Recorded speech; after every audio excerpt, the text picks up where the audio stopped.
Le entregué el sobre a Ricardo, lo coloqué justo encima de la pila de informes que abarrotaban su escritorio.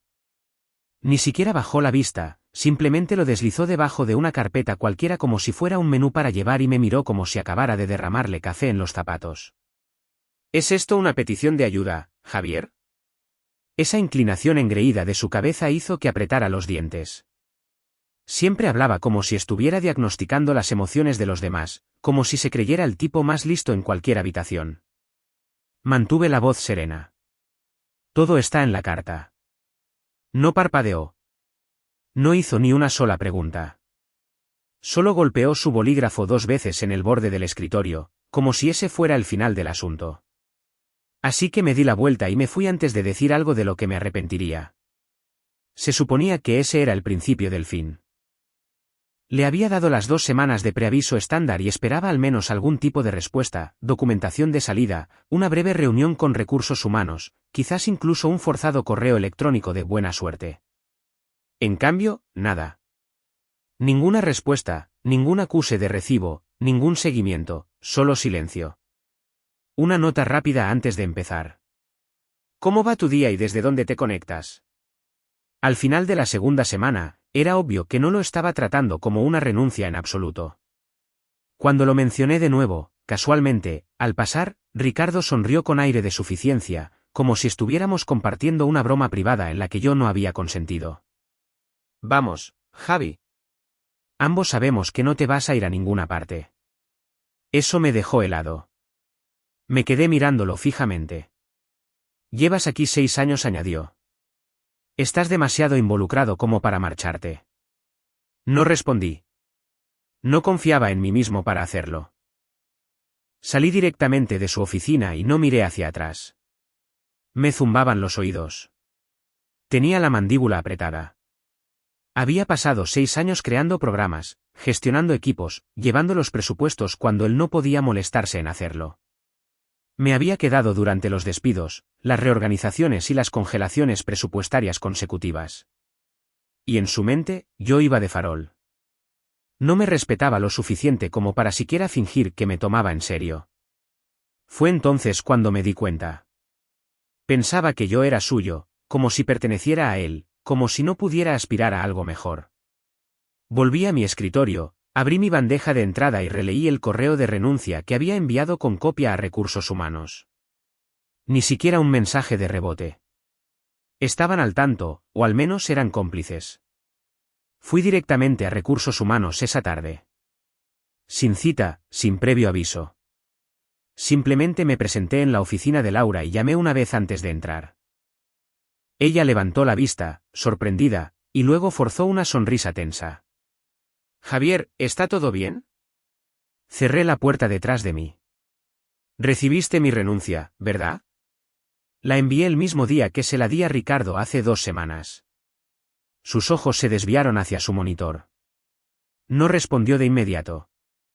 Luego dejó escapar un suave suspiro, como si yo estuviera complicándole la vida solo por existir. Ricardo lo mencionó, dijo finalmente. Pero nos dijo que solo estabas teniendo un arrebato. Teniendo un arrebato, repetí, más alto de lo que pretendía. Ella se encogió un poco. Ese es el lenguaje que usó. Dijo que estabas bajo estrés y que la carta no era seria. Nos dijo que no escaláramos nada hasta que la situación se calmara. La miré fijamente. ¿Crees que así es como funcionan las renuncias? Se removió en su asiento, mirando a cualquier parte menos a mí. Javier, mira. Ricardo tiene influencia con la junta directiva. Si esto es por un ascenso o algún conflicto interno, te aconsejaría que lo pienses bien antes de seguir adelante. Estas cosas no siempre salen como esperas. Así que el plan es simplemente ignorarlo, pregunté. ¿Esperar que olvide que intenté renunciar? No dijo nada. Solo juntó las manos sobre el escritorio y esperó a que me fuera. ¿Lo hice? Esa noche, fui al garaje y saqué todas las malditas carpetas que había guardado a lo largo de los años. Esquemas de proyectos, archivos de subvenciones, informes internos, borradores de presupuestos, cosas en las que había trabajado durante los fines de semana, fuera de horario, en las vacaciones. Las amontoné en el capó de mi camioneta y empecé a hojearlas. Mi nombre no aparecía en nada. Cada crédito, cada página final, cada documento destinado a la junta directiva, el nombre de Ricardo, o el de uno de sus amigos del supuesto equipo estratégico que formó el año pasado. Los mismos tipos que llegaban tarde, asentían durante las reuniones y luego se iban temprano para relaciones con los donantes. Me senté allí durante horas, pasando página tras página, sintiendo como si estuviera leyendo la vida de otra persona. A la mañana siguiente, me presenté en el trabajo a las 7 en punto.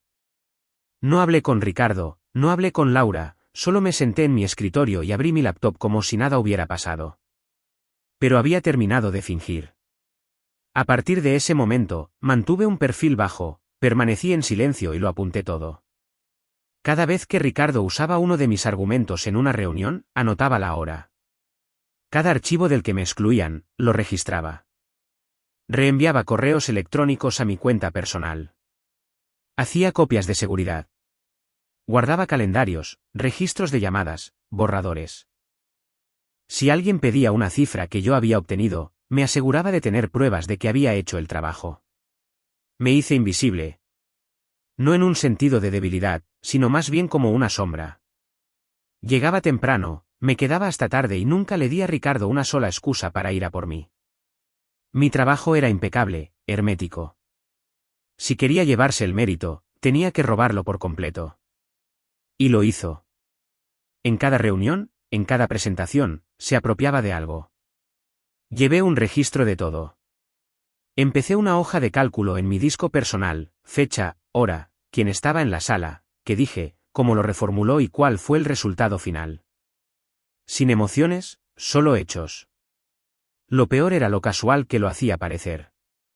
Como durante una reunión de un lunes, en la que propuse una nueva idea de divulgación, asociarse con preparatorias para pequeños proyectos de conservación con el fin de cultivar futuros donantes.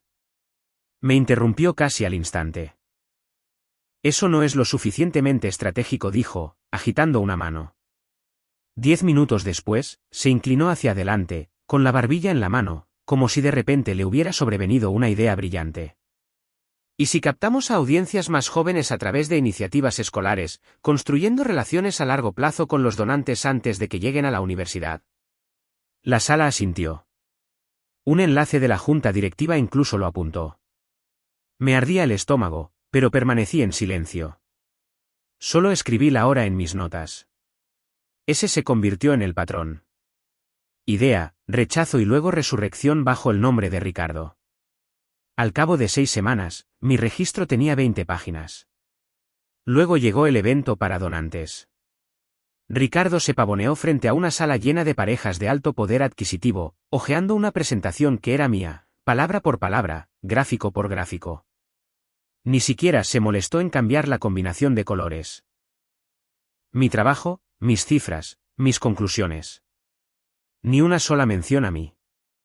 Sonreí con los dientes apretados, estreché manos, hice el papel de buen soldado. Pero en cuanto salí del salón de eventos, ya lo estaba añadiendo a mis archivos. Esa noche, verifiqué 2 veces mi cronología. No tenía solo un patrón.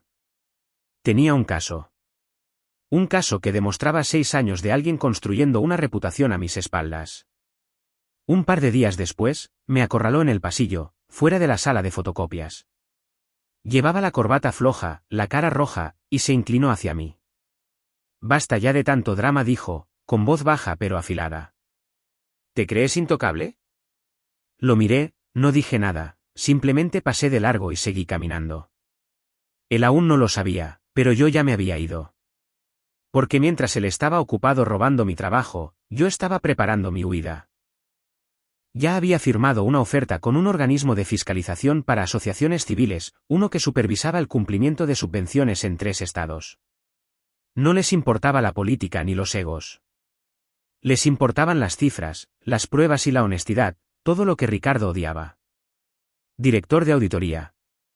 Ese era mi nuevo cargo. No asistente, ni coordinador, ni asociado. Director.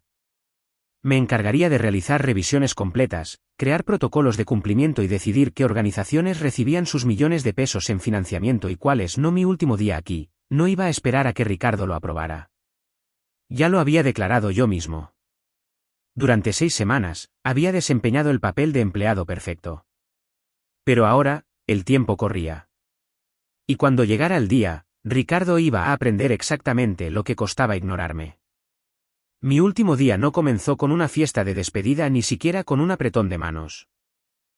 Entré a las 8 de la mañana, como de costumbre, me senté, inicié sesión y abrí el correo electrónico que había redactado 3 noches antes.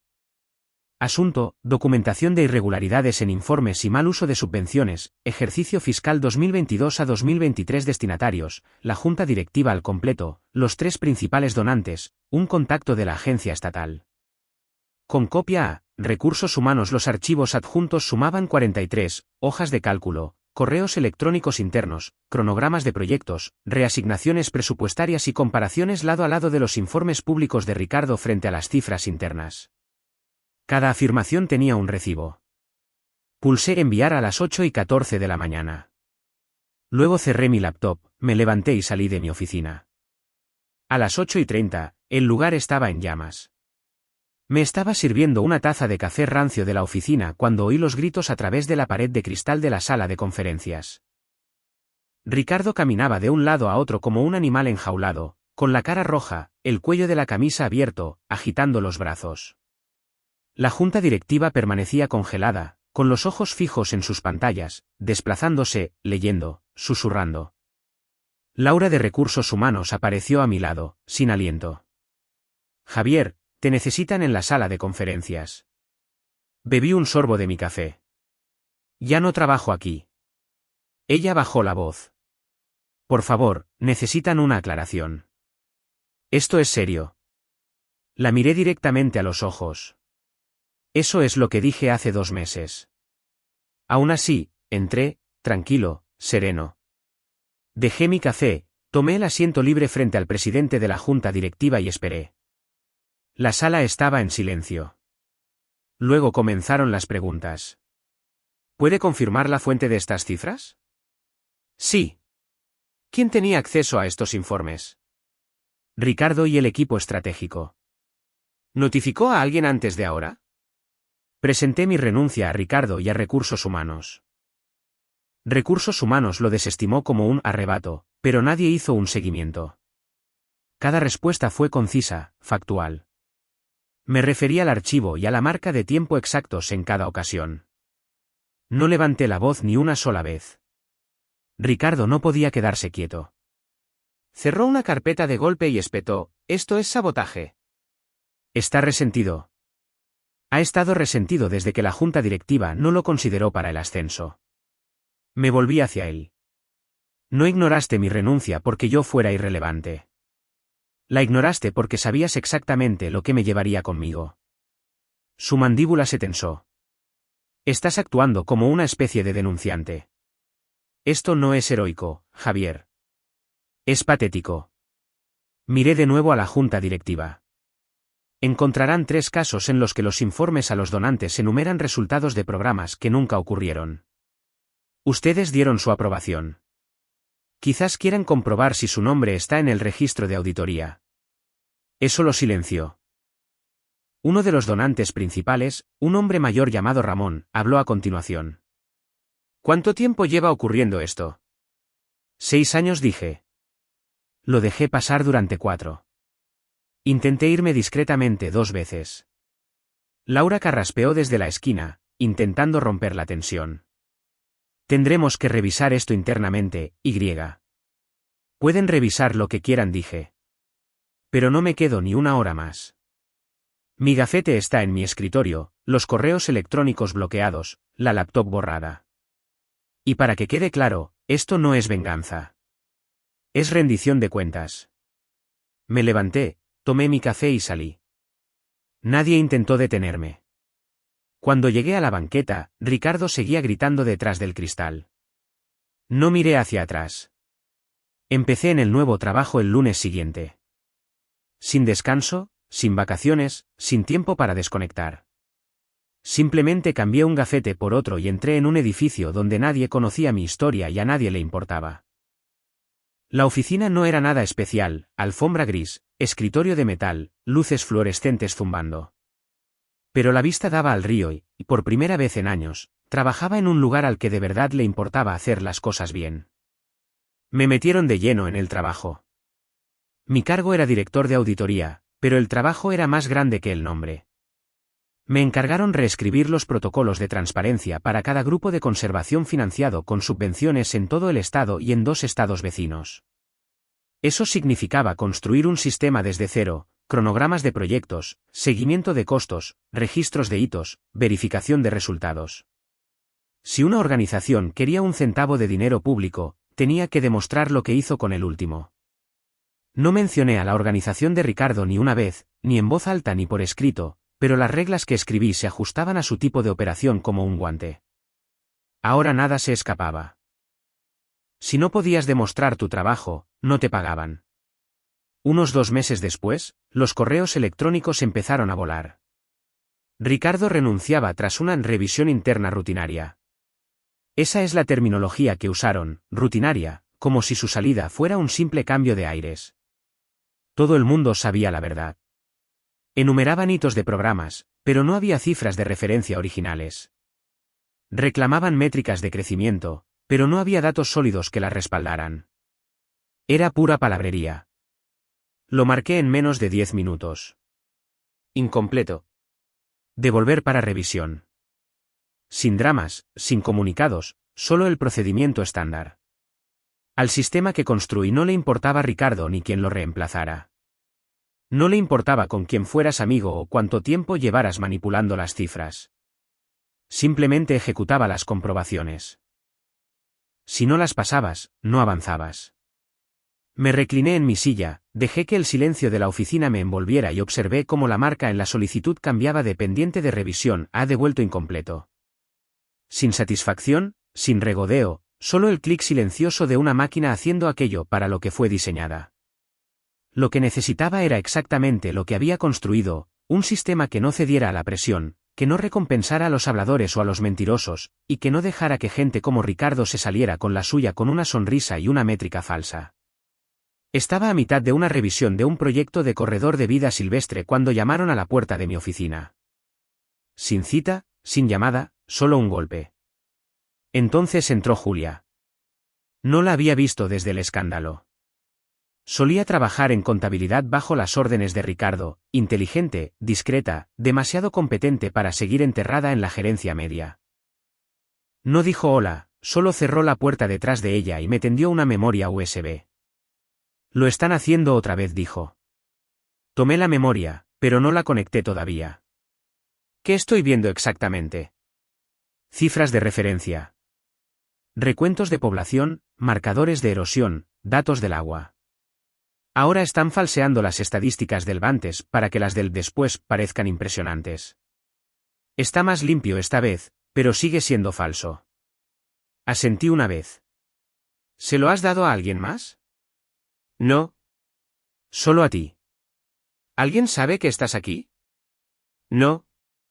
Eso fue todo lo que dijimos. Se fue sin decir una palabra más. Cerré la puerta con llave y revisé los archivos. No exageraba. El formato era impecable. Las cifras parecían limpias, pero yo sabía cómo eran las referencias reales. Y esto no lo era. Habían sido diseñadas a la inversa, calculadas hacia atrás para que las cifras de progreso brillaran. Distinto líder, mismo juego. No delaté a Julia. No puse su nombre en ninguna parte. Marqué los patrones de datos internamente, lo envié a nuestro equipo de sistemas y señalé a la organización para una revisión más profunda.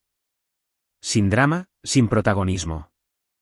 Solo otra bandera roja en una pila creciente. Una semana después, me encontré con Diana, la presidenta de la Junta Directiva de Bosque Eterno, en un almuerzo para socios regionales de subvenciones.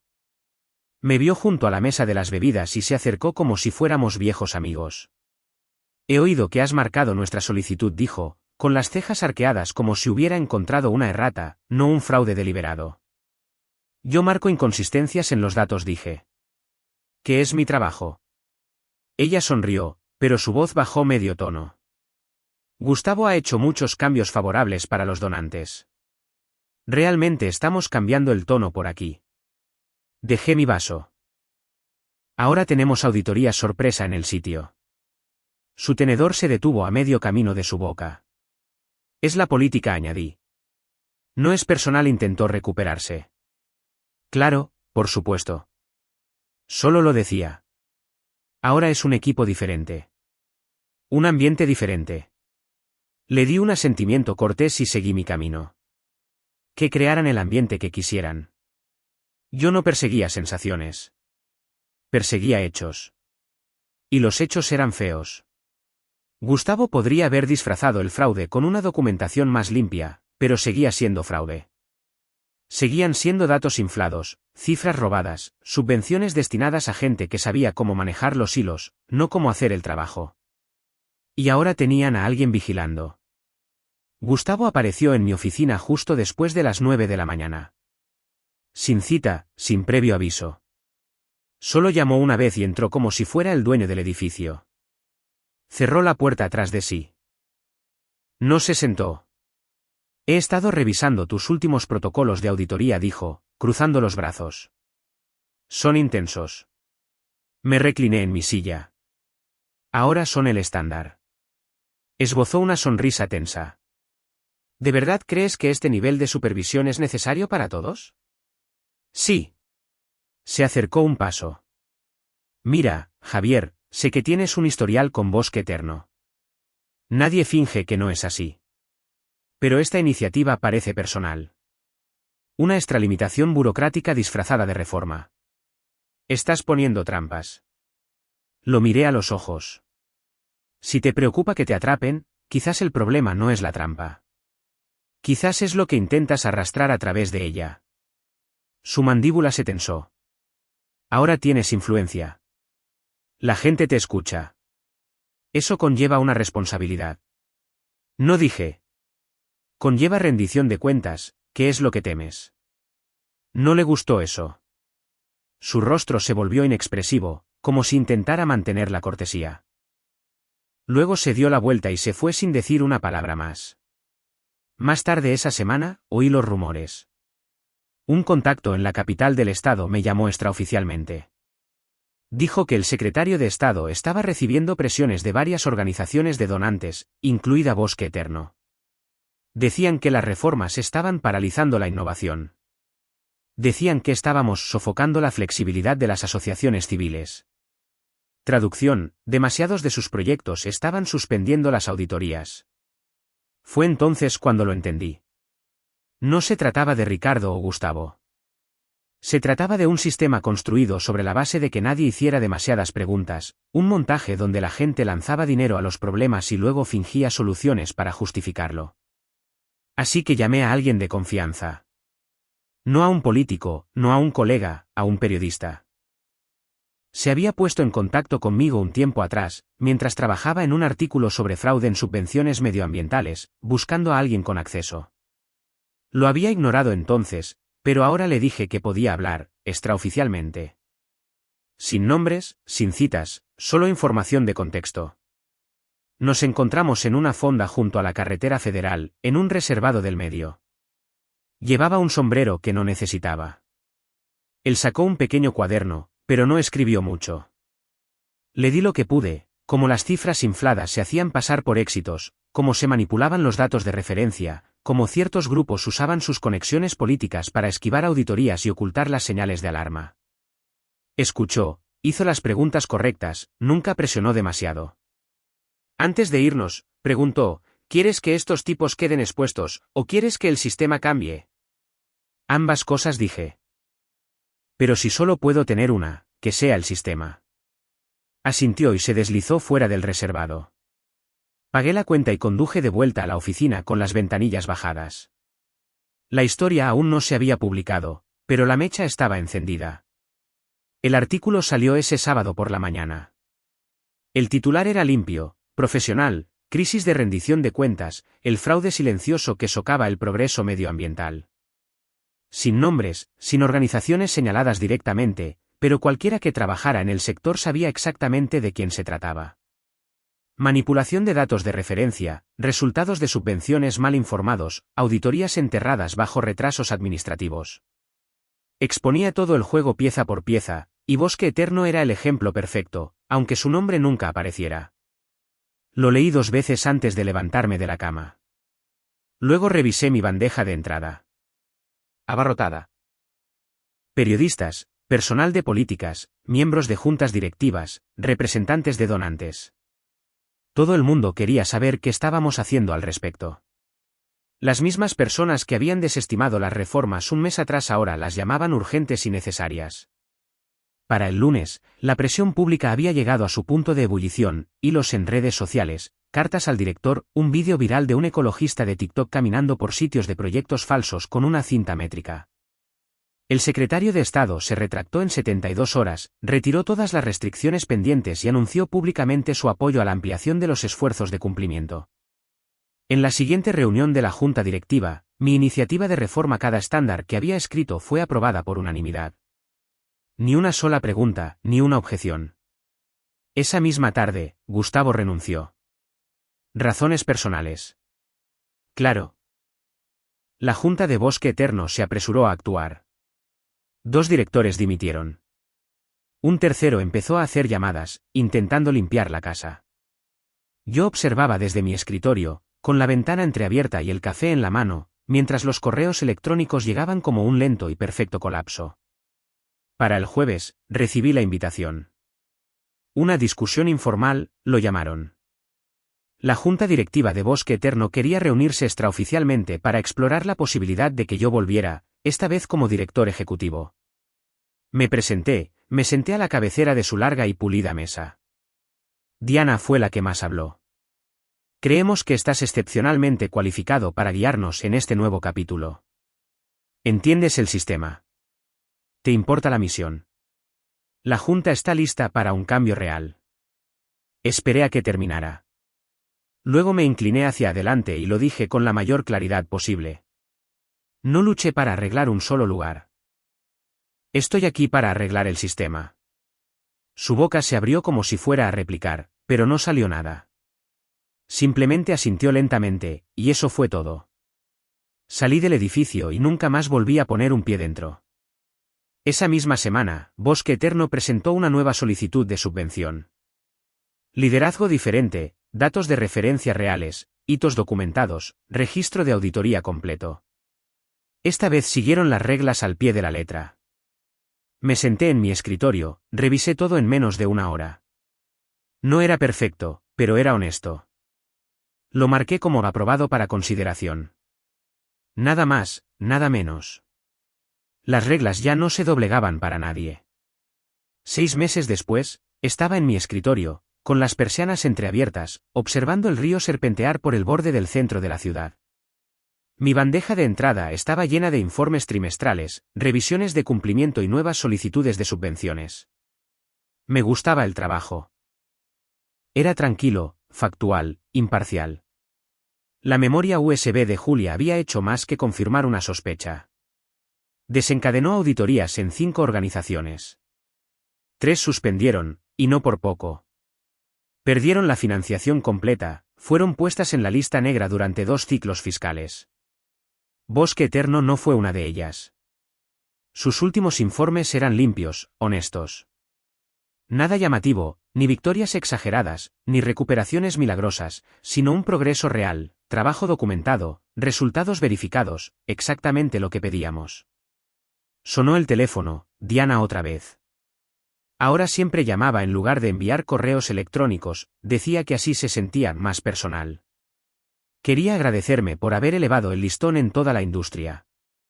Sus palabras, no las mías. La dejé hablar, simplemente sostuve el teléfono, asentí cuando me pareció apropiado, dejé que el silencio se alargara cuando no. Ella no lo entendía. Ninguno de ellos lo hacía realmente. Esto nunca fue sobre Ricardo, o Gustavo, o Bosque Eterno. No me importaba si alguna vez les caía bien. No necesitaba sus agradecimientos. No necesitaba su respeto. Me importaba el siguiente tipo.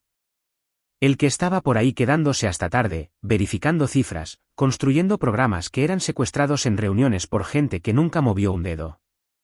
El tipo que veía a otro conseguir el ascenso porque sonreía mejor con un saco. Me importaba que no quedara sepultado bajo alguien más ruidoso y más tonto solo porque el sistema lo permitía. Por él era por quien estaba luchando. Abrí el cajón inferior de mi escritorio, el mismo cajón que había llevado a 3 oficinas en 2 estados, y saqué el papel doblado que estaba al fondo del todo. La carta de renuncia, mecanografiada, firmada, fechada, la que le entregué a Ricardo todos esos meses atrás.